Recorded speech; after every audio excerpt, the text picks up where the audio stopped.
ನಾರಾಯಣಾಯ ಪರಿಪೂರ್ಣಗುಣಾರ್ಣವಾಯ ವಿಶ್ವೋದಯೋ ಸ್ಥಿತಿಲಯೋ ನಿಯತಿಪ್ರದಾಯ ಜ್ಞಾನಪ್ರದಾಯ ವಿಬುಧ ಅಸುರ ಸೌಖ್ಯ ದುಃಖ ಸತ್ಕಾರಣಾಯ ವಿತತಾಯ ನಮೋ ನಮಸ್ತೆ. ಶ್ರೀ ಗುರುಭ್ಯೋ ನಮಃ. ಶ್ರೀ ವಿಷ್ಣುಮೂರ್ತಿಯು ಸರ್ವರನ್ನು ಪ್ರಸನ್ನ ದೃಷ್ಟಿಯಿಂದ ನೋಡಿ ಆದರಿಸಿ ದಕ್ಷನನ್ನು ಕುರಿತು, ಎಲೈ ಬ್ರಾಹ್ಮಣೋತ್ತಮನೇ, ನಿನ್ನಿಂದ ಪ್ರಾರಂಭಿಸಲ್ಪಟ್ಟ ಈ ಯಜ್ಞ ಕಾರ್ಯವು ಮಧ್ಯೆ ಸ್ವಲ್ಪ ವಿಘ್ನಕ್ಕೊಳಗಾದರೂ ಶುಭ ರೀತಿಯಲ್ಲಿ ಸಮಾಪ್ತಿಗೊಂಡಿತು. ಲೋಕಕ್ಕೆ ಅತ್ಯಂತ ಶ್ರೇಯಸ್ಕರವಾಯಿತು. ಈವರೆಗೆ ನಿನ್ನಲ್ಲಿ ಒಬ್ಬೊಬ್ಬರು ನನ್ನನ್ನು ಉದ್ದೇಶಿಸಿ ಮಾಡಿದ ಸ್ತೋತ್ರ ವಿಷಯದಲ್ಲಿ ಒಂದು ತತ್ವವನ್ನು ಹೇಳುವೆನು ಕೇಳಿ. ನಿಮ್ಮಲ್ಲಿ ಅನೇಕರು ತಿಳಿದಿರುವಂತೆ ನಾನಾಗಲಿ ಬ್ರಹ್ಮನಾಗಲಿ ರುದ್ರನಾಗಲಿ ಬೇರೆ ಬೇರೆಯಲ್ಲ. ಬ್ರಹ್ಮನಲ್ಲಿ ಅಂತರ್ಗತನಾಗಿ ಲೋಕವನ್ನು ಸೃಷ್ಟಿಸುವುದು, ಲೋಕದ ರಾಜರುಗಳಲ್ಲಿ ಅವಿಷ್ಟನಾಗಿ ಲೋಕಗಳನ್ನು ರಕ್ಷಿಸುವುದು, ರುದ್ರನಲ್ಲಿ ಅಂತರ್ಯಾಮಿಯಾಗಿ ಲೋಕಗಳನ್ನು ಲಯಗೊಳಿಸುವುದು, ತ್ರಿಮೂರ್ತ್ಯಾತ್ಮಗಳಾದ ನನ್ನ ಕಾರ್ಯಗಳೆಂದೇ ತಿಳಿಯರಿ. ಈ ದೃಷ್ಟಿಯಿಂದ ನಮ್ಮಲ್ಲಿ ಭೇದ ಭಾವವನ್ನು ತಿಳಿಯಬಾರದು. ನನಗೆ ನಾನೇ ಪ್ರಭುವಲ್ಲದೆ ನನಗೆ ಮೇಲಾದ ಮತ್ತೊಬ್ಬನಿಲ್ಲ. ಸಮಸ್ತ ಜೀವರಲ್ಲೂ ಅಂತರಾತ್ಮನಾಗಿದ್ದು ಅವರನ್ನು ವಿವಿಧ ಕಾರ್ಯಗಳಲ್ಲಿ ನೇಮಿಸುತ್ತಿರುವನು ನಾನೇ ಎಂದು ತಿಳಿಯರಿ. ಆದರೂ ದೇವ, ಮನುಷ್ಯ, ಗಂಧರ್ವ ಮುಂತಾದ ಅವಸ್ಥಾ ಭೇದಗಳೊಂದಿಗೆ ಅಂತರ್ಯಾಮಿಯಾದ ನನಗೇನು ಸಂಬಂಧವಿಲ್ಲ. ಲೋಕದಲ್ಲಿ ಅನಂತಾನಂತ ನಾಮರೂಪಗಳಿಂದ ತೋರುತ್ತಿರುವ ಸಕಲ ಭೂತಗಳಲ್ಲಿಯೂ ನಾನೇ ಅಂತರ್ಯಾಮಿಯಾಗಿ ಪ್ರೇರಕನಾಗಿ ನಿಯಾಮಕನಾಗಿ ಅವುಗಳ ಸಮಸ್ತ ಚಲನವಲನಗಳಿಗೂ ಕಾರಣವಾಗಿರುವೆನು. ಮನುಷ್ಯನು ತನ್ನ ಕೈಕಾಲು ಮೊದಲಾದ ಅವಯವಗಳು ಮತ್ತು ಇಂದ್ರಿಯಗಳು ಬೇರೆಯವರೆಂದು ಹೇಗೆ ಭಾವಿಸಲಾರೆನೋ, ಹಾಗೆಯೇ ಚೇತನಾತ್ಮಕವಾದ ಸಮಸ್ತ ಪ್ರಪಂಚವು ನನ್ನ ಸ್ಥೂಲ ರೂಪದೆಂದೇ ಭಾವಿಸುವ ಪುರುಷನು ನಿಜವಾದ ನನ್ನ ಸ್ವರೂಪವನ್ನು ತಿಳಿದವನೆಂದು ನನ್ನ ಮತ. ನನ್ನ ಸಂಕಲ್ಪದಿಂದಲೇ ಬ್ರಹ್ಮ ರುದ್ರಾದಿಗಳಿಗೂ ಇಂದ್ರಾದಿ ದೇವ ಮುಖ್ಯರು ತಮ್ಮ ತಮ್ಮ ನೆಲೆಗಳಲ್ಲಿದ್ದು ಜಗತ್ ಕಾರ್ಯಗಳನ್ನು ನಡೆಸುತ್ತಿರುವವರೆಂದು ನಂಬಿರಿ. ಬ್ರಹ್ಮ, ವಿಷ್ಣು, ರುದ್ರಮೂರ್ತಿಗಳನ್ನು ಯಾವನು ಈ ರೂಪದಿಂದ ತಿಳಿದು ನೋಡುವನೋ ಅಂಥವನೇ ಮೋಕ್ಷಾರ್ಹನು ಎಂದು ನುಡಿದನು. ಶ್ರೀಮನ್ನಾರಾಯಣನು ಉಪದೇಶಿಸಿದ ಈ ತತ್ವಸಾರವನ್ನು ಕೇಳಿ ದಕ್ಷನು ಅತ್ಯಂತ ತೃಪ್ತಿಗೊಂಡು ಭಗವಂತನನ್ನು ವಿಶೇಷ ರೀತಿಯಿಂದ ಆರಾಧಿಸಿದನು. ಸಮಸ್ತ ದೇವತೆಗಳನ್ನು, ಋಷಿಮುನಿಗಳನ್ನು, ಬ್ರಾಹ್ಮಣರನ್ನು ದಕ್ಷಿಣೆ ದಾನಾದಿಗಳಿಂದ ತೃಪ್ತಿಪಡಿಸಿದನು. ರುದ್ರನಿಗೆ ಸಲ್ಲಬೇಕಾದ ಹವಿರ್ಭಾಗವನ್ನು ಮನಪೂರ್ವಕ ಸಲ್ಲಿಸಿ ಆತನ ಪ್ರಸನ್ನತೆಯನ್ನು ಗಳಿಸಿದನು. ಹೀಗೆ ದಕ್ಷನು ಯಜ್ಞಸ್ವಾಮಿಯಾದ ಶ್ರೀ ವಿಷ್ಣುಮೂರ್ತಿಯ ಸನ್ನಿಧಿಯಲ್ಲಿ ನಡೆಸಿದ ಈ ಯಾಗದಿಂದ ಸಕಲರು ಸಂತುಷ್ಟಿಗೊಂಡರು. ಮಾತ್ರವಲ್ಲ, ಸಕಲ ಭೂತ ತೃಪ್ತಿಗಾಗಿಯೂ ದಕ್ಷನು ಅಗಾಧ ಅನ್ನೋದಕಾದಿ ದಾನಗಳನ್ನು ಮಾಡಿದನು. ದಕ್ಷನ ಈ ವಿನೀತ ಸ್ವಭಾವವನ್ನು, ಆತನ ದಯಾಪರತೆಯನ್ನು ಕಂಡು ಎಲ್ಲರೂ ಪರಮ ಸಂತೋಷಪಟ್ಟು ಆತನ ಮನಸ್ಸು ಹೀಗೆಯೇ ಸನ್ಮಾರ್ಗ ತತ್ಪರವಾಗಿರಲಿ ಎಂದು ಹಾರೈಸಿದರು. ರುದ್ರಪತ್ನಿ ಸತೀದೇವಿಯು ಯೋಗ ಮಾರ್ಗದಿಂದ ದೇಹತ್ಯಾಗ ಮಾಡಿದ ಮೇಲೆ ತಿರುಗಿ ಹಿಮವಂತನ ಪತ್ನಿ ಮೇನಕೆಯ ಗರ್ಭದಲ್ಲಿ ಹುಟ್ಟಿದ ಪಾರ್ವತಿ ಗಿರಿಜೆ ಎಂಬಿ ನಾಮಗಳಿಂದ ಕರೆಯಲ್ಪಡುತ್ತಾ ಏಕನಿಷ್ಠೆಯಿಂದ ಪರಮೇಶ್ವರನ್ನೇ ಕುರಿತು ಆರಾಧಿಸಿ ಅಗಾಧ ತಪಸ್ಸನ್ನಾಚರಿಸಿ ಆತನನ್ನೇ ಪತ್ನಿಯಾಗಿ ವರಿಸಿದಳು. ವಿದುರ, ಪರಶಿವಮೂರ್ತಿಯ ಈ ಪುಣ್ಯ ಚರಿತ್ರೆಯು ಪರಮ ಪಾವನವಾದುದು. ಪರಮ ಭಾಗವತ ಶಿರೋಮಣಿಯಾದ ಉದ್ಧವನಿಂದ ನಾನು ಕೇಳಿದ ಈ ಕಥೆಯನ್ನು ಹೇಳುವ ಮಾನವನು ಸಮಸ್ತ ಪಾಪಗಳಿಂದಲೂ ಮುಕ್ತನಾಗುವನು ಎಂದು ಮೈತ್ರೇಯನು ನುಡಿದನು. ಮೈತ್ರೇಯ ಮಹರ್ಷಿಯು ಕಥೆಯನ್ನು ಮುಂದುವರಿಸಿದನು. ವಿದುರ, ಇದುವರೆಗೆ ನೀನು ಕೇಳಿದುದು ಸ್ವಯಂಭುವ ಮನುವಿನ ದೌಹಿತ್ರ ಸಂತತಿಯ ವಿಚಾರವನ್ನು ಕುರಿತು ಕಥಾ ವಿಸ್ತಾರವಾಯಿತು. ಇನ್ನು ಆತನ ಪುತ್ರ ಸಂತತಿಯಿಂದ ಲೋಕದಲ್ಲಿ ನಡೆದ ಪ್ರಜಾವೃದ್ಧಿಯನ್ನು ಕುರಿತು ಕಥೆಯನ್ನು ಹೇಳುವೆನು ಕೇಳು. ಬ್ರಹ್ಮಪುತ್ರರಲ್ಲಿ ಮರೀಚ್ಯಾದಿಗಳು ಗೃಹಸ್ಥ ಧರ್ಮವನ್ನು ಅವಲಂಬಿಸಿದಂತೆ ಸನಕಸನಂದರು, ಋಭು, ಹಂಸ, ಅರುಣಿ ಇವರು ಗೃಹಾಶ್ರಮದಲ್ಲಿ ಅಪೇಕ್ಷೆ ಇಲ್ಲದೆ ಇಂದ್ರಿಯಗಳನ್ನು ನಿಗ್ರಹಿಸಿ ಬ್ರಹ್ಮಚರ್ಯ ವ್ರತ ಪಾಲನೆಯಲ್ಲೇ ನಿರತರಾಗಿದ್ದು ಬಿಟ್ಟರು. ಆದುದರಿಂದ ಮರೀಚ್ಯಾದಿಗಳಂತೆ ಇವರ ಸಂತತಿ ಬೆಳೆಯಲಿಲ್ಲ. ಬ್ರಹ್ಮಪುತ್ರರಲ್ಲಿ ಅಧರ್ಮ ಎಂಬೊಬ್ಬ ಪುತ್ರನು ಮೃಷೆ ಎಂಬುವವಳನ್ನು ವಿವಾಹವಾಗಿ ಅವಳಿಂದ ದಂಭನೆಂಬ ಪುತ್ರನನ್ನು, ಮಾಯೆ ಎಂಬ ಮಗಳನ್ನು ಪಡೆದನು. ಇವರನ್ನು ಸಂತಾನ ರಹಿತನಾಗಿದ್ದ ನಿರುತಿ ಎಂಬುವನು ತನ್ನ ಬಳಿ ಇಟ್ಟುಕೊಂಡು ಮಕ್ಕಳಂತೆ ಪೋಷಿಸಿದನು. ಇವರು ಒಡಹುಟ್ಟಿದವರಾದರೂ ಪ್ರಾಯ ಸಮರ್ಥರಾದಾಗ ಪರಸ್ಪರ ಪ್ರೀತಿಸಿ ಗಂಡ ಹೆಂಡಿಂದರಾದರು. ಈ ದಂಪತಿಗಳಿಗೆ ಲೋಭನೆಂಬ ಮಗನು, ನಿಕೃತಿ ಎಂಬ ಮಗಳು ಹುಟ್ಟಿದರು. ಅವರು ಪುನಃ ಪರಸ್ಪರ ವಿವಾಹಿತರಾಗಿ ಕ್ರೋಧವೆಂಬ ಮಗನನ್ನು, ಹಿಂಸೆ ಎಂಬ ಮಗಳನ್ನು ಪಡೆದರು. ಆ ಇಬ್ಬರು ಪುನಃ ಲಗ್ನವಾಗಿ ಕಲೆ ಎಂಬ ಪುತ್ರನನ್ನು, ದುರುಕ್ತಿ ಎಂಬ ಮಗಳನ್ನು ಪಡೆದರು. ಅವರಿಬ್ಬರು ಪುನಃ ವಿವಾಹಿತರಾಗಿ ಭೀತಿ ಎಂಬ ಮಗಳನ್ನು, ಮೃತ್ಯುವೆಂಬ ಮಗನನ್ನು ಪಡೆದರು. ಇಬ್ಬರು ಪ್ರೇಮಿಸಿ ವಿವಾಹಿತರಾಗಿ ಯಾತನೆ ಎಂಬ ಕುಮಾರಿಯನ್ನು, ನಿರಯನೆಂಬ ಕುಮಾರನನ್ನು ಪಡೆದರು. ವಿದುರ, ಇದು ಅಧರ್ಮನ ವಂಶಕ್ರಮ. ಸಂಸಾರ ವೃಕ್ಷಕ್ಕೆ ಮಾಯೆ ದಂಭ ಮೊದಲಾದವರೆಲ್ಲ ಶಾಖಗಳಂತೆ ಹೆಚ್ಚಿರುವರು. ಮೋಕ್ಷಾಭಿಲಾಷೆಯುಳ್ಳ ಪುರುಷರು ಕ್ಷಣ ಮಾತ್ರವೂ ಈ ವಂಶದವರ ಸಹವಾಸ ಮಾಡಬಾರದು. ಸನ್ಯಾಶ್ರಮದಲ್ಲಿ ಇರತಕ್ಕವರಂತೂ ಇವರ ಕಡೆಗೆ ಕಣ್ಣೆತ್ತಿಯೂ ನೋಡಬಾರದು. ಈ ಅಧರ್ಮ ವಂಶವೃಕ್ಷವನ್ನು ಆಗಾಗ್ಗೆ ಜ್ಞಾಪಿಸಿ ಕೊಳ್ಳುತ್ತಿರುವವರು ಸಹ ಜಾಗೃತಿಗೊಂಡು ಶ್ರೇಯಸ್ಸನ್ನು ಹೊಂದುವರೆಂದು ನಂಬು. ವಿದುರ, ಇದಿರಲಿ. ಸ್ವಯಂಭುವ ಮನುವಿನ ಪುತ್ರ ಸಂತಾನ ವಿಚಾರವನ್ನು ಹೇಳುತ್ತೇನೆಂದೇನಲ್ಲವೇ, ಕೇಳು. ಆ ಮನುವಿಗೆ ಶತರೂಪಾದೇವಿಯಲ್ಲಿ ಪ್ರಿಯವ್ರತ, ಉತ್ತಾನಪಾದರೆಂಬ ಇಬ್ಬರು ಗಂಡು ಮಕ್ಕಳಾದರೆಂದು ಕೇಳುರುವೆಯಷ್ಟೇ. ಇವರಿಬ್ಬರು ಸಾಕ್ಷಾತ್ ವಿಷ್ಣುವಿನ ಅಂಶಸಂಭೂತರಾಗಿ ಧರ್ಮದಿಂದ ರಾಜ್ಯ ರಕ್ಷಣಾ ಮಾಡುತ್ತಿದ್ದರು.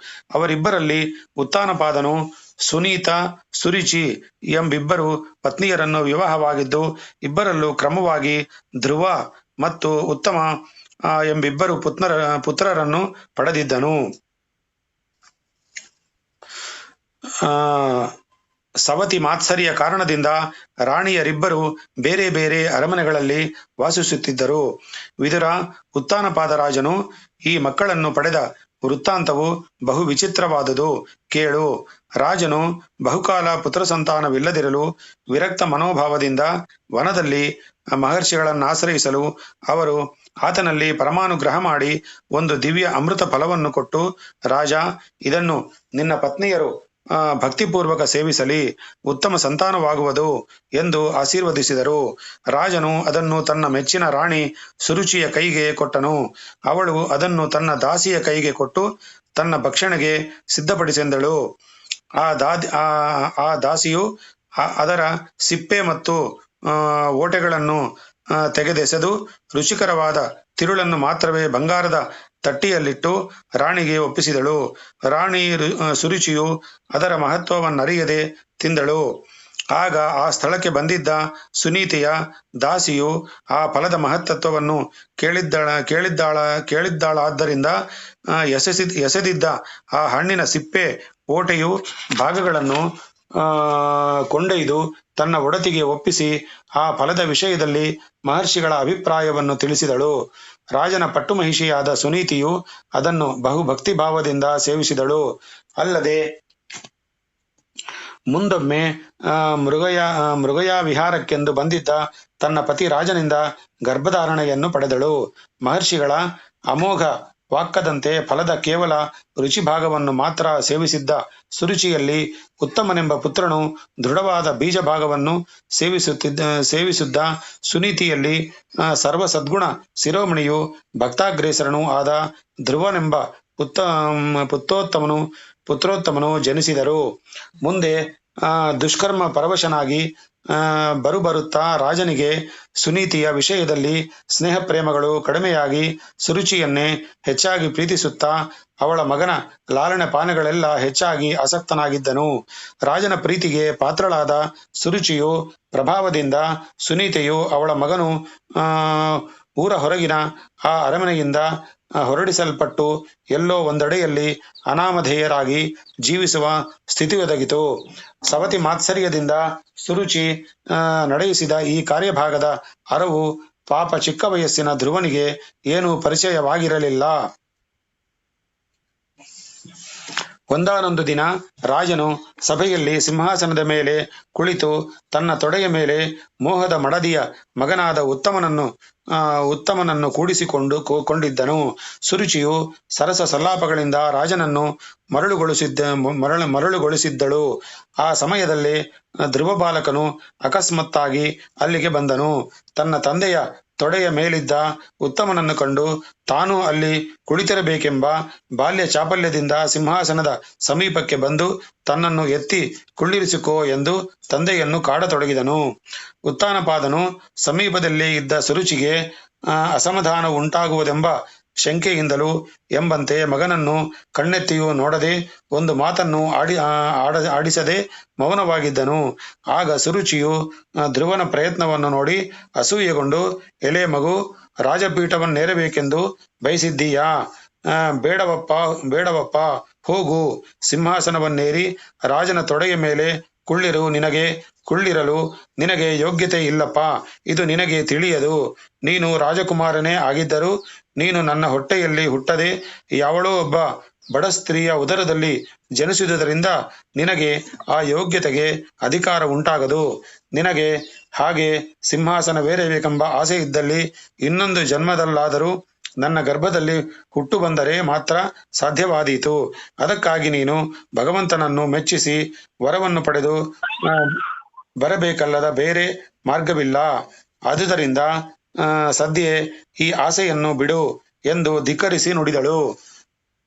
ವಿದುರ, ಮಲತಾಯಿಯ ನುಡಿದ ದುರ್ವಾಕ್ಯಗಳು ಕ್ರೂರವಾದ ಬಾಣಗಳಂತೆ ಧ್ರುವನ ಕಿವಿಯಲ್ಲಿ ನಾಟಿದವು.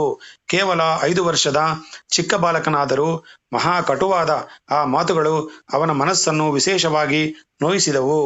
ದಂಡದಿಂದ ತಡೆಗಟ್ಟಿದ ಸರ್ಪದಂತೆ ನಿಟ್ಟುಸಿರು ಬಿಡುತ್ತಾ ತಂದೆಯ ಕಡೆಗೆ ನೋಡಲು ಆತನು ಏನೂ ಮಾತನಾಡದೆ ಇದ್ದದ್ದು ಧ್ರುವನ ವ್ಯಸನ ರೋಷಗಳನ್ನು ಇನ್ನೂ ಹೆಚ್ಚಿಸಿತು.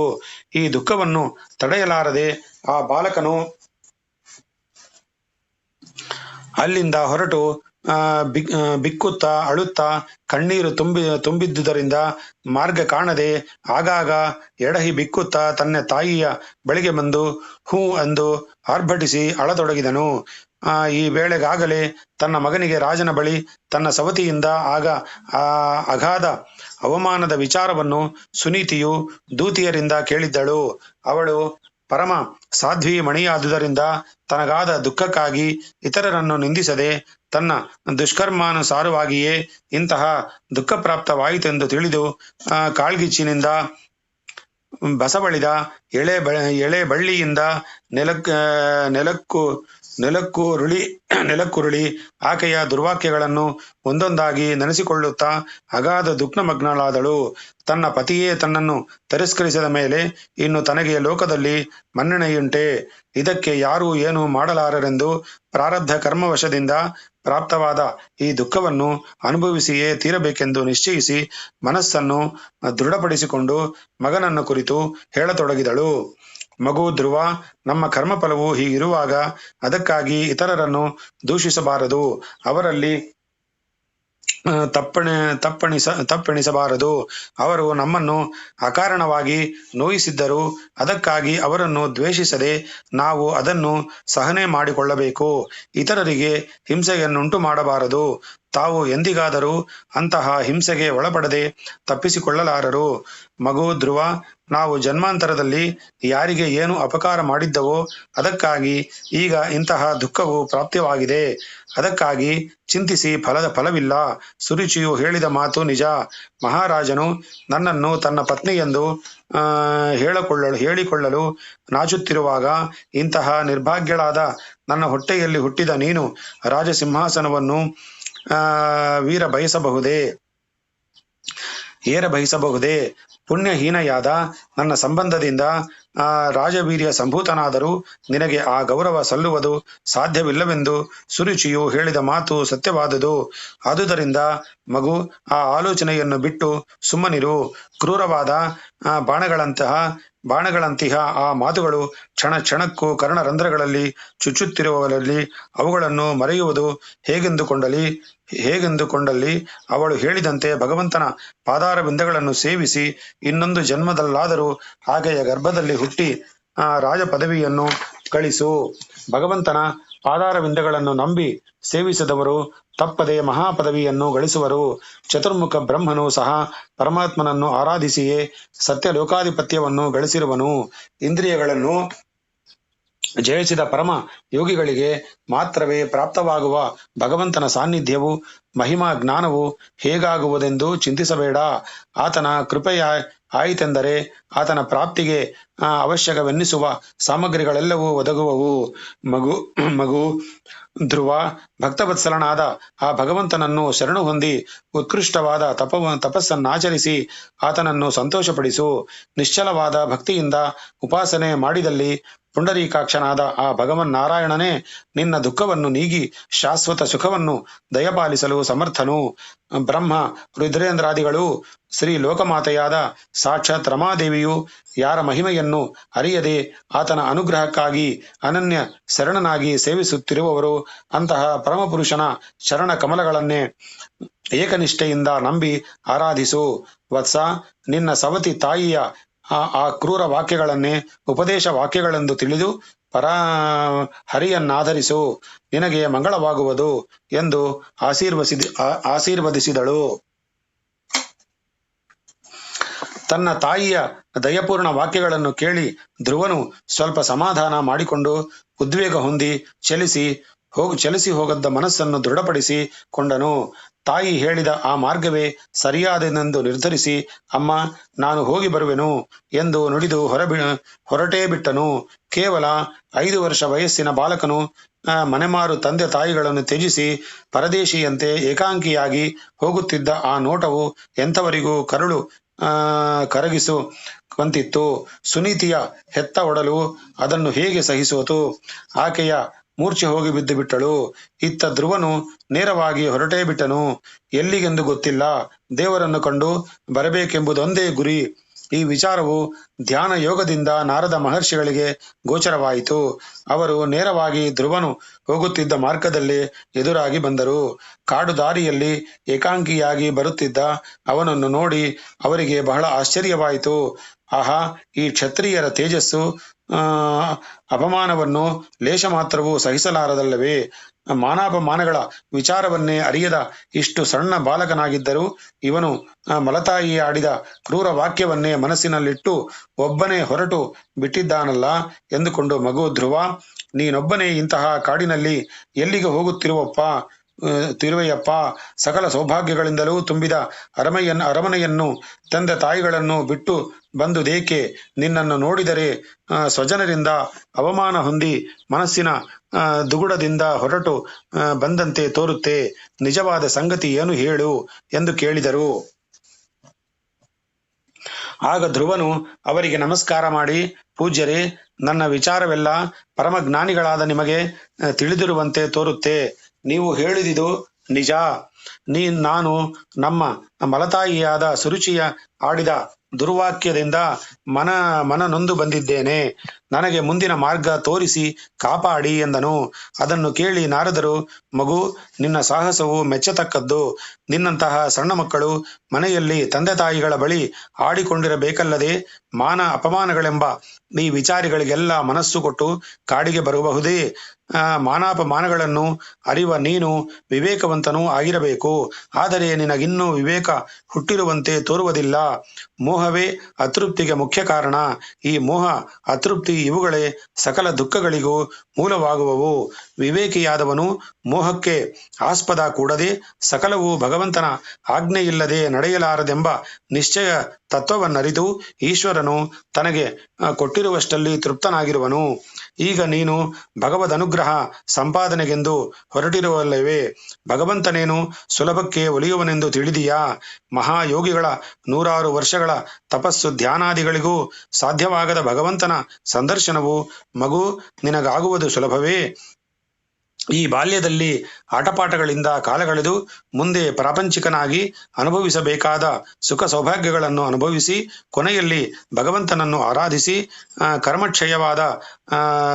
ಕರ್ಮಕ್ಷಯವಾದ ನಂತರದಲ್ಲಿ ಭಗವತ್ ಸಾನ್ನಿಧ್ಯವನ್ನು ಪಡೆಯಬಹುದು. ಧ್ರುವ, ಮನುಷ್ಯರು ಇತರರು ಸುಖವಾಗಿರುವುದನ್ನು ಕಂಡು ಸಂತೋಷ ಪಡಬೇಕಲ್ಲದೆ ಅಸೂಯೆ ಪಡಬಾರದು. ತನಗಿಂತ ಹೀನ ಸ್ಥಿತಿಯಲ್ಲಿರುವವರನ್ನು ನೋಡಿ ಪಶ್ಚಾತ್ತಾಪ ಪಡಬೇಕಲ್ಲದೆ ಹಾಸ್ಯ ಮಾಡಬಾರದು. ತನಗೆ ಸರಿಸಮಾನರಾದರವರಲ್ಲಿ ಪ್ರೀತಿಯಿಂದ ಸ್ನೇಹ ವಿಶ್ವಾಸಗಳನ್ನು ಬೆಳೆಸಬೇಕಲ್ಲದೆ ಅವರೊಂದಿಗೆ ಸ್ಪರ್ಧಿಸಬಾರದು. ನೀನು ಇನ್ನು ಈ ಯೋಚನೆಯನ್ನು ಬಿಟ್ಟು ಹಿಂದಿರುಗಿ ಮನೆಗೆ ಹೋಗಿ ತಂದೆ ತಾಯಿಗಳೊಂದಿಗೆ ನೆಮ್ಮದಿಯಾಗಿರು ಎಂದರು. ನಾರದ ಆ ಮಾತುಗಳ ಧ್ರುವನಿಗೆ ಸಮಾಧಾನವನ್ನುಂಟು ಮಾಡಲಿಲ್ಲ. ಮಹಾತ್ಮರೇ, ತತ್ವೋಪದೇಶ ಮಾಡಿ ನನ್ನ ಮನಸ್ಸು ಸಮಾಧಾನಗೊಳ್ಳುವಂತಹ ಹಿತವಾಕ್ಯಗಳನ್ನು ನುಡಿದುದಕ್ಕಾಗಿ ಕೃತಜ್ಞನಾಗಿದ್ದೇನೆ. ತಮಗೆ ಕ್ಷತ್ರಿಯ ಸ್ವಭಾವ ತಿಳಿದಿರಬಹುದಲ್ಲವೇ? ಕ್ಷತ್ರಿಯರ ಮನೋಭಾವವು ಬಹು ಛಲವುಳ್ಳವದು. ನಾನು ಆ ಜಾತಿಯಲ್ಲೇ ಹುಟ್ಟಿರುವುದರಿಂದ ನನ್ನ ಮನಸ್ಸು ಆ ಜಾತಿ ಸ್ವಭಾವವನ್ನು ಬಿಟ್ಟು ಬೇರೆ ರೀತಿಯಲ್ಲಿ ನಡೆಯಬಾರದು. ನನ್ನ ಮಲತಾಯಿಯಾದ ಸುರುಚಿಯ ನುಡಿದ ಮಾತುಗಳು ನನ್ನ ಮನಸ್ಸನ್ನು ಭೇದಿಸಿ ಬಿಟ್ಟಿವೆ. ಆದುದರಿಂದ ಹಾಗೆಯೇ ಭಿನ್ನವಾದ ಮನಸ್ಸಿನಲ್ಲಿ ಒಡೆದ ಪಾತ್ರೆಯಲ್ಲಿ ನೀರು ನಿಲ್ಲದಂತೆ ತಾವು ಹೇಳಿದ ಉಪದೇಶ ವಾಕ್ಯಗಳು ನಿಲ್ಲಲಾರವು. ನಾನು ತಮ್ಮ ಮಾತುಗಳನ್ನು ಉಲ್ಲಂಘಿಸುತ್ತಿದ್ದೇನೆಂದು ತಿಳಿಯಬಾರದು. ತಮ್ಮನ್ನು ಬಿಟ್ಟರೆ ನನಗೆ ಬೇರೆ ಮಾರ್ಗದರ್ಶಕರಿಲ್ಲ. ನಾನು ನಮ್ಮ ತಾಯಿಯ ಹೇಳಿದ ಮಾರ್ಗದಲ್ಲೇ ಹೋಗಿ ಭಗವಂತನ ಕೃಪೆಗೆ ಪಾತ್ರನಾಗುವ ಮಾರ್ಗವ ಏನೆಂದು ತಾವೇ ತೋರಿಸಬೇಕು. ನಮ್ಮ ಮಲತಾಯಿಯ ಹೇಳಿದಂತೆ ನಮ್ಮ ತಂದೆಯ ಸಿಂಹಾಸನದ ಮೇಲೇರಬೇಕೆಂಬ ಅಪೇಕ್ಷೆ ಮಾತ್ರವಲ್ಲ, ನನಗೆ ನಮ್ಮ ವಂಶದಲ್ಲಿ ಹಿಂದೆ ಯಾರಾಗಲಿ, ಯಾವ ರಾಜಕುಲದವರಾಗಲಿ, ಮಹಾತ್ಮರಾಗಲಿ ಪಡೆಯದಿದ್ದಂತಕ್ಕ ಅತ್ಯುನ್ನತ ಸ್ಥಾನವನ್ನು ಗಳಿಸಿ ಕೊಳ್ಳಿರಬೇಕೆಂಬ ಅಪೇಕ್ಷೆ ಇದೆ. ತಮ್ಮ ದಯೆಯಿಂದ ನಾನು ಸಾಧಿಸುತ್ತೇನೆಂಬ ಧೈರ್ಯವೂ ನನಗಿದೆ. ತಮ್ಮ ದರ್ಶನವು ನನಗೆ ನನ್ನ ಭಾಗ್ಯೋದಯದಿಂದಲೇ ಲಭಿಸಿದೆ ಎಂದು ತಿಳಿದಿದ್ದೇನೆ. ಮಹಾತ್ಮರೇ, ನನಗೆ ತಪ್ಪದೇ ಮಾರ್ಗದರ್ಶನ ಮಾಡಿ ಉದ್ಧರಿಸಿರಿ ಎಂದು ಪ್ರಾರ್ಥಿಸಿದನು. ಧ್ರುವ ಬಾಲಕನ ಆ ಮಾತುಗಳು ನಾರದರ ಹೃದಯವನ್ನು ಕರಗಿಸಿಬಿಟ್ಟವು. ಧ್ರುವ, ನೀನು ಕೇವಲ ಬಾಲಕನೆಂದು ತಿಳಿದಿದ್ದೆ. ನೀನೇನು ಸಾಮಾನ್ಯನಲ್ಲ. ನಿನ್ನ ಧೈರ್ಯಕ್ಕಾಗಿ ನನಗೆ ಬಹು ಸಂತೋಷವಾಗಿದೆ. ನಿನ್ನ ಚಾತುರ್ಯಕ್ಕಾಗಿ ಮೆಚ್ಚಿದ್ದೇನೆ. ಶ್ರೇಯಸ್ಸನ್ನು ಪಡೆಯಬೇಕಾದರೆ ನೀನು ದಯಾನಿಧಿಯಾದ ವಾಸುದೇವನನ್ನು ಮೆಚ್ಚಿಸುತ್ತಕ್ಕುದೇ ಸರಿಯಾದ ಮಾರ್ಗವು. ನಿನ್ನ ತಾಯಿಯ ಹೇಳಿದುದು ಸರ್ವೋತ್ತಮವಾದ ಉಪಾಯದೆಂದೇ ನಂಬು. ಇದು ಮೊದಲು ನೀನು ಆ ಭಗವಾನನ ಪಾದಾರವಿಂದಗಳನ್ನು ಒಂದೇ ಮನಸ್ಸಿನಿಂದ ಭಜಿಸುತ್ತಿರು. ಲೋಕದಲ್ಲಿ ಯಾರೇ ಆಗಲಿ ಧರ್ಮ, ಅರ್ಥ, ಕಾಮ ಮತ್ತು ಮೋಕ್ಷ ಈ 4 ಪುರುಷಾರ್ಥಗಳಲ್ಲಿ ಯಾವುದನ್ನು ಪಡೆಯಬೇಕೆಂದು ಅಪೇಕ್ಷಿಸಿದರೂ ಕಾಮಧೇನು ಕಲ್ಪವೃಕ್ಷಗಳಂತೆ ಇಷ್ಟಾರ್ಥ ಪ್ರದನಾದ ಶ್ರೀಮನ್ನಾರಾಯಣನ ಪಾದಸೇವೆಯಲ್ಲಿ ತೊಡಗುವುದೇ ಅತಿ ಸುಗಮವಾದ ಮಾರ್ಗವು. ಆದುದರಿಂದ ಮಗು ಧ್ರುವ, ಇನ್ನು ನೀನು ಸಾವಕಾಶ ಮಾಡದೆ ಯಮುನಾ ನದಿ ತೀರದಲ್ಲಿರುವ ಅತಿ ಪವಿತ್ರ ಸ್ಥಳವಾದ ಮಧುವನ ಎಂಬ ದಿವ್ಯ ತಪೋವನಕ್ಕೆ ಹೋಗು. ಅಲ್ಲಿ ಭಗವತ್ ಸಾನ್ನಿಧ್ಯವು ಮಿಕ್ಕ ಸ್ಥಳಗಳಿಗಿಂತ ವಿಶೇಷವಾಗಿರುವುದು. ಆ ಪುಣ್ಯಕ್ಷೇತ್ರದಲ್ಲಿ ನಿತ್ಯವೂ ತ್ರಿಕಾಲದಲ್ಲೂ ಸ್ನಾನ ಮಾಡಿ ಉಚಿತ ಕಾರ್ಯಗಳನ್ನು ನೆರವೇರಿಸಿಕೊಂಡು ಮನಸ್ಸನ್ನು ದೃಢವಾಗಿ ಶ್ರೀಹರಿಯ ಪಾದ ಕಮಲಗಳಲ್ಲಿಟ್ಟು ಧ್ಯಾನಿಸುತ್ತಿರು. ಮಗು ಧ್ರುವರಾಜ, ನಿನ್ನ ವಿಷಯದಲ್ಲಿ ನನಗೆ ಅತಿ ಪ್ರೀತಿಯುಂಟಾಗಿರುವುದು. ಆದುದರಿಂದ ನೀನು ನಿನ್ನ ಮನಸ್ಸಿನಲ್ಲಿಟ್ಟು ಧ್ಯಾನಿಸಬೇಕಾದ ಆ ಭಗವಂತನ ದಿವ್ಯ ಸ್ವರೂಪವೆಂತವೆಂಬುದನ್ನು ಹೇಳುತ್ತೇನೆ ಕೇಳು. ಸರ್ವಲೋಕ ಶರಣ್ಯನು ಭಕ್ತವತ್ಸಲನೂ ಆದ ಕರುಣಾನಿಧಿಯು ಪೀತಾಂಬರಧಾರಿಯಾಗಿ ದಿವ್ಯ ಮನೋಹರ ರೂಪದಿಂದ ಪ್ರಕಾಶಿಸುತ್ತಿರುವವನು. ನಾವು ಧ್ಯಾನ ಮಾಡ್ಬೇಕಂದ್ರೆ ಹೀಗೆ ಮಾಡ್ಬೇಕು ನೋಡು.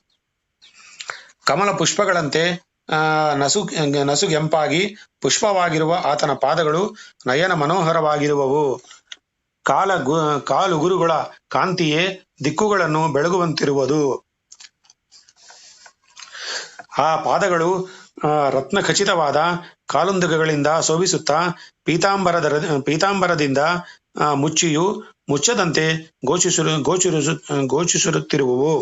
ನಡುವಿನಲ್ಲಿ ಪೀತಾಂಬರದ ಮೇಲೆ ರತ್ನ ಖಚಿತವಾದ ನಡಗಟ್ಟು ಥಳಥಳನೆಂದು ಹೊಳೆಯುತ್ತಿರುವುದು.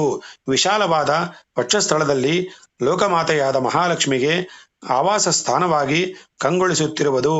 ಕೊರಳಲ್ಲಿ ದಿವ್ಯ ಕೌಸ್ತುಭ ರತ್ನವು ಇತರ ಅನೇಕ ರತ್ನಹಾರಗಳೊಂದಿಗೆ ಕಂಠಾಭರಣವಾಗಿ ಒಪ್ಪುತ್ತಿರುವುದು. 4 ಹಸ್ತಗಳು ಶಂಖ, ಚಕ್ರ, ಗದೆ, ಪದ್ಮ ಎಂಬಿ ದಿವ್ಯಾಯುಧಗಳಿಂದ ಸುಶೋಭಿತವೂ ಶತ್ರು ಭೀಕರವೂ ಆಗಿರುವವು. ತುಟಿಗಳು ತೊಂಡೆಯ ಹೆಣ್ಣಿನಂತೆ ತುಂಬಿಕೊಂಡು ಕೆಂಪಾಗಿ ಕಂಗೊಳಿಸುತ್ತಿರುವವು. ಕಮಲದಳಗಳಂತೆ ಮನೋಹರವಾದ ಕಣ್ಣುಗಳು ದಯಾಮಯ ನೋಟದಿಂದ ಭಕ್ತಾನುಗ್ರಹಾರ್ಥವಾಗಿ ಉತ್ಸುಕತೆ ಕೊಂಡಂತ ಪ್ರಕಾಶಿಸುತ್ತಿರುವವು. ವಿಶಾಲವಾದ ಫಾಲಪ್ರದೇಶವು ಕಸ್ತೂರಿ ತಿಲಕದಿಂದ ವಿರಾಜಿಸುತ್ತಿರುವುದು. ಆ ಭಗವಂತನ ದಿವ್ಯ ಮಂಗಳಕರವಾದ ಮುಖವು ಯಾವಾಗಲೂ ಭಕ್ತಾನುಗ್ರಹವನ್ನು ಸೂಚಿಸುವ ನಗುವಿಂದ ಪ್ರಸನ್ನವಾಗಿರುವುದು. ದೇವತೆಗಳನ್ನು ಮೋಹಗೊಳಿಸತಕ್ಕ ಆ ಸೊಬಗಿನ ಮುಖಮಂಡಲದ ಮೇಲೆ ರತ್ನ ಖಚಿತವೂ ದೇದೀಪ್ಯಮಾನವೂ ಆದ ದಿವ್ಯ ಕಿರೀಟವು ಶೋಭಿಸುತ್ತಿರುವುದು. ಧ್ರುವ ಹೀಗೆ ದಿವ್ಯಾಲಂಕಾರಗಳಿಂದ ನಯನ ಮನೋಹರನೆನಿಸುವ ಮೇಘಶ್ಯಾಮ ವರ್ಣದ ಶ್ರೀ ವಾಸುದೇವನ ದಿವ್ಯಮೂರ್ತಿಯನ್ನು ಮನಸ್ಸಲ್ಲಿಟ್ಟು ಧ್ಯಾನಿಸುತ್ತಿರು. ಭಗವಂತನು ನಿನ್ನ ಹೃದಯ ಕಮಲ ಮಧ್ಯದಲ್ಲಿ ತನ್ನ ಪಾದಗಳನ್ನಿಟ್ಟು ಮುಗುಳ್ನಗೆಯನ್ನು ಪ್ರಸನ್ನ ಮುಖ ಕಮಲವನ್ನು ತೋರಿಸುತ್ತಾ ನಿಂತಿರುವಂತೆ ಭಾವಿಸಿ ಆ ರೂಪವನ್ನೇ ಏಕಾಗ್ರ ಚಿತ್ತದಿಂದ ದೃಢವಾಗಿ ಧ್ಯಾನಿಸುತ್ತಿರು. ವತ್ಸ, ಭಗವಂತನ ಈ ದಿವ್ಯಮಂಗಳ ರೂಪವನ್ನು ಮನಸ್ಸಿನ ನೇತ್ರಗಳಿಂದ ನೋಡಲು ಶಕ್ತನಾದ ಎಂದರೆ ತರುವಾಯ ಮನಸ್ಸಿನಲ್ಲಿ ಎಣೆಯಿಲ್ಲದ ಆನಂದವುಂಟಾಗಿ ಆ ಸುಖವನ್ನು ಬಿಟ್ಟು ಬಹಿರ್ಮುಖನಾಗಲು ಇಚ್ಛೆಯು ಉದಯಿಸುವುದು. ಈ ಅಷ್ಟಾಂಗ ಯೋಗಯುಕ್ತವಾದ ಭಕ್ತಿಪೂರ್ವಕ ಮಾಡುವ ಧ್ಯಾನ ಮಾತ್ರವಲ್ಲದೆ ಶಾಸ್ತ್ರೋಕ್ತವಾದ ಈ ದಿವ್ಯ ರೂಪವುಳ್ಳ ವಿಗ್ರಹಗಳನ್ನು ಸುವರ್ಣಾದಿ ಲೋಹಗಳನ್ನು ನಿರ್ಮಿಸಿಕೊಂಡು ಅವುಗಳನ್ನು ಗಂಧ ಪುಷ್ಪಾಕ್ಷತ ಧೂಪ ದೀಪಗಳಿಂದಲೂ ಬಗೆಬಗೆಯ ದಿವ್ಯಾಭರಣ ವಸ್ತ್ರಾದಿಗಳಿಂದಲೂ ಅಲಂಕರಿಸಿ ಷೋಡಶೋಪಚಾರಗಳಿಂದ ಪೂಜಿಸುವುದು ಭಕ್ತರ ಭಕ್ತಿ ಶ್ರದ್ಧಾದಿಗಳ ಅಭಿವೃದ್ಧಿಗೆ ಸಾಧಕವಾಗಿರುವುದು. ಶ್ರೀ ವಾಸುದೇವ ಮೂರ್ತಿಯ ರೂಪಧ್ಯಾನದೊಂದಿಗೆ ಪ್ರಣವ ಸ್ವರೂಪನಾದ ಆ ಭಗವಾನ್ ವಾಸುದೇವ ಮೂರ್ತಿಯ ದಿವ್ಯ ಮಂತ್ರ ಜಪವು ಅಗಾಧ ಫಲದಾಯಕವಾಗುವುದು. ಅದುದರಿಂದ ನಾನು ಈಗ ಉಪದೇಶಿಸುವ ಈ ದಿವ್ಯ ದ್ವಾದಶಾಕ್ಷರ ಮಂತ್ರವನ್ನು ಮನಸ್ಸಿನಲ್ಲಿಟ್ಟು ನಿಷ್ಠೆಯಿಂದ ಧ್ಯಾನಿಸಿ ಜಪಿಸುತ್ತಿರು. ಇದನ್ನು ಉದಾಸೀನವಾಗಿ ಎಲ್ಲೆಂದರಲ್ಲಿ ಹೇಗೆಂದರೆ ಹಾಗೆ ಉಪಯೋಗಿಸಿದಂತೆ ಜಾಗರೂಕನಾಗಿರಬೇಕು. ಸ್ನಾನಾದಿಗಳಿಂದ ಶುಚಿರ್ಭೂತನಾಗಿ ಮನಸ್ಸಿನಲ್ಲಿ ಮೂರ್ತಿ ಧ್ಯಾನ ಮಾಡುವಾಗ ಮಾತ್ರವೇ ಭಕ್ತಿಯಿಂದ ಮಂತ್ರಜಪವನ್ನು ಮಾಡುತ್ತಾ ಬಾಲಕ ಧ್ರುವ, ಭಗವಂತನ ಪರಮಾನುಗ್ರಹಕ್ಕೆ ಪಾತ್ರನಾಗಿ ಶ್ರೇಯೋವಂತನಾಗು ಎಂದು ಆಶೀರ್ವದಿಸಿ ಓಂ ನಮೋ ಭಗವತೆ ವಾಸುದೇವಾಯ ಎಂಬ ವಾಸುದೇವ ದ್ವಾದಶಾಕ್ಷರ ಮಂತ್ರದ ಉಪದೇಶ ಮಾಡಿದರು. ನಾರದ ಮಹರ್ಷಿಗಳು ಹೀಗೆ ಸಕಾಲದಲ್ಲಿ ತನಗೆ ಸಂದರ್ಶನವಿತ್ತು ಭಗವಂತನ ಉಪಾಸನಾ ಮಾರ್ಗವನ್ನು, ಭಗವನ್ನಾಮ ಮಹಿಮೆ, ಗುಣರೂಪಗಳ ವರ್ಣನೆಗಳನ್ನು ತಿಳಿಸಿ ದಿವ್ಯ ಮಂತ್ರೋಪದೇಶ ಮಾಡಿದುದು ಬಹು ಸಹಾಯಕವಾಯಿತೆಂದು, ಅದು ಅತ್ಯಂತ ಶುಭ ಸೂಚಕವೆಂದು ಧ್ರುವನಿಗೆ ಪರಮಾನಂದ ಉಂಟಾಯಿತು. ತರುವಾಯಿ ಆ ಬಾಲಕನು ಅತ್ಯುತ್ಸಾಹಗೊಂಡು ನಾರದ ಮಹರ್ಷಿಗಳ ಅಪ್ಪಣೆ ಪಡೆದು ಯಮುನಾ ತೀರದ ಮಧುವನಕ್ಕಾಗಿ ಹೊರಟು ನಡೆದೆನು. ಶ್ರೀಕೃಷ್ಣಾರ್ಪಣಮಸ್ತು.